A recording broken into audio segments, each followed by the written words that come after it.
Oh! Tous les serpents ont la même capacité presque inimaginable.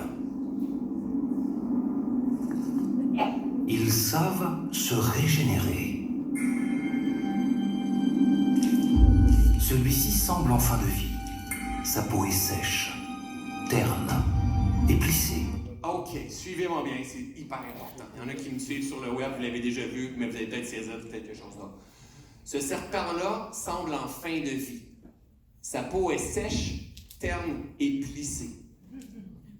Quand vous êtes en fin de vie, là, vous êtes laide. C'est simple. Quand tu te regardes dans le miroir, t'es laide. Ta peau est sèche, terne et plissée, t'as l'impression de ne pas avoir de jus. C'est pas que t'es une mauvaise personne, t'es en train de mourir. OK? Suivez-moi bien. Sa peau est sèche, terne et plissée. Il ne mange plus et réagit agressivement à tout ce qui bouge autour de lui. Oh! Quand t'es en train de mourir, là, tout le monde t'a fait chier. Ton conjoint te fait chier, tes enfants te fait chier, tes collègues de travail te fait chier, puis ça fait longtemps que t'es supposé de mourir, puis tu meurs pas, l'humanité commence à te faire chier. OK? Donc, quand t'es en train de mourir, tout le monde te fait chier, puis t'es laide. OK? Comprenez la vie en vous, mais vous allez peut-être dire « C'est ça qu'il y a, mon conjoint. » On continue. Ses yeux sont opaques. Il est presque aveugle. Quand t'es laide, t'es en fin de cycle, tout le monde te fait chier, tu vois plus rien. Tu comprends plus rien. Le développement personnel à la con, tu veux rien savoir, toutes les religions, tout Dieu, toute la vie, la vitalité, les bonnes approches, tout ça. Fuck you, vous me faites chier, je comprends plus rien. T'as perdu espoir en l'humanité, t'as perdu espoir en la vie, t'as perdu le contact avec le chi qui t'habite, qui a déjà vécu cette expérience-là. Et moi, je lève la main aussi.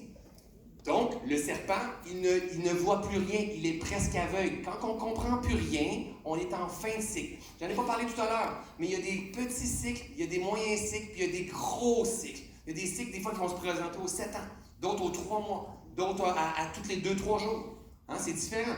On continue. Pourtant, il n'est pas en train de mourir, mais plutôt de renaître. Donc, comme je l'ai dit sur le cycle tout à l'heure, il est en train de mourir, mais il est aussi en train de renaître.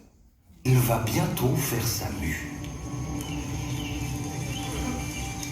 Sa peau se déchire et se détache progressivement de son corps. Il s'en débarrasse, à commencer par la tête. Il se frotte sur des cailloux et des branches pour faciliter le processus et faire apparaître sa nouvelle peau. Boum! Il se frotte sur des cailloux et des branches pour faciliter le processus et faire apparaître sa nouvelle peau. Sur ton ex, ta belle-mère, sur le gars sur la scène en avant, sur ton voisin, sur tes enfants. Il se frotte sur des cailloux et des branches pour faciliter le processus et faire apparaître sa nouvelle peau. Il y a des relations conflictuelles. Ça fait partie du jeu. Lisse, brillante et colorée. OK, vous n'allez pas perdre votre peau littéralement comme ça. Faut juste être sûr.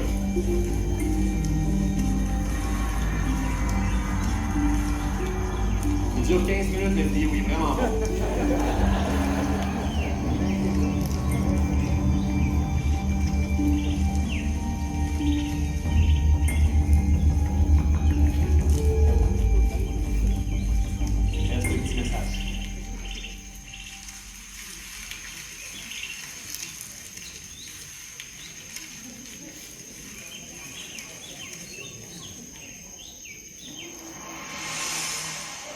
Le serpent a retrouvé la vue et l'appétit.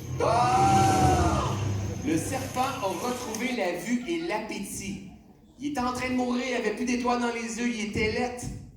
Il est arrivé en renaissance, il a retrouvé le chi, l'énergie vitale, la passion, le goût de vivre, le goût de mort dans la vie, la vitalité. Il l'a retrouvé après être mort. La différence entre le serpent et nous, c'est que lui, il ne peut pas dire « La merde, si moi je garde ma vieille peau. » Nous, oui. On peut rester dans notre merde. Et le serpent, quand il va perdre sa peau, Il va perdre sa peau, il va retrouver une nouvelle peau, jamais plus petite. Il va prendre de l'expansion. Et pour pouvoir grandir, il va vivre une contraction. Il va perdre sa peau, il va prendre de l'expansion. C'est constamment comme ça que ça va se passer. Il reste un petit message là-dessus.